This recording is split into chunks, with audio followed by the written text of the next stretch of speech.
Hot on the heels of MTN's Achilles credit crunch comes another, this time from Grindrod. The details are simple enough. In 2014, Grindrod consolidated its B-BBEE ownership into its listed entity at a cost of 560 million rand.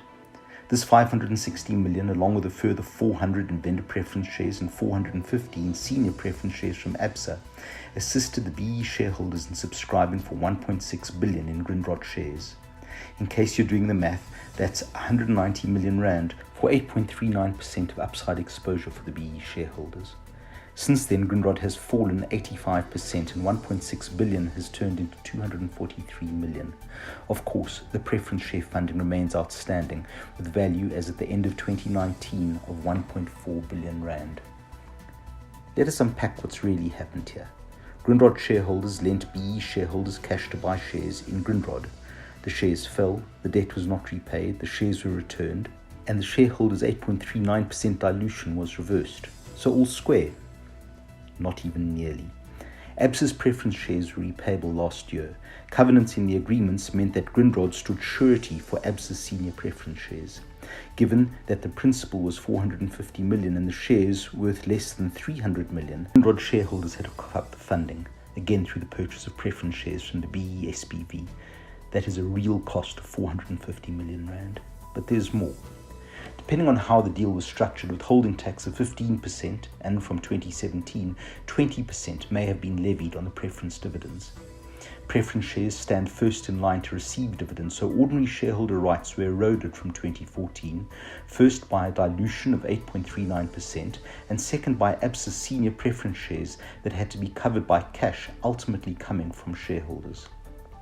There's an opportunity cost to Grindrod shareholders of 1 billion rand that could have been productively employed for 6 years. There is the downside after the B-BBEE SPV went insolvent that was wholly owned by the Grindrod shareholders. They're the B-BBEE shareholders themselves who in this instance really are some of the good guys who invested real black capital that was wiped out. Do not make the mistake of thinking that the B-BBEE shareholders got a free ride. They paid 190 million rand and got no dividends like ordinary shareholders. These went in funding costs, but for potential upside. Effectively, they bought a call option that may not even have been cheap. Two familiar themes emerge from this. The first is that traditionally funded structures fail in adverse market conditions. Given the gearing, black capital is lost first. These structures are no good for B-BBEE shareholders. The second is that, because of covenants in funding agreements, companies have to underwrite the bank's loans if their share price falls past predetermined triggers. In other words, they have to provide capital at the very worst moment. Traditional funded structures are no good for ordinary shareholders either. So, if everybody loses from these structures, who do they lose to? Who wins? For the answer to that question, I suggest you ask the banks. Quiver Capital designs and implements empowerment-related solutions that align the commercial interests of the existing shareholders and their empowerment partners. To find out how, give us a call.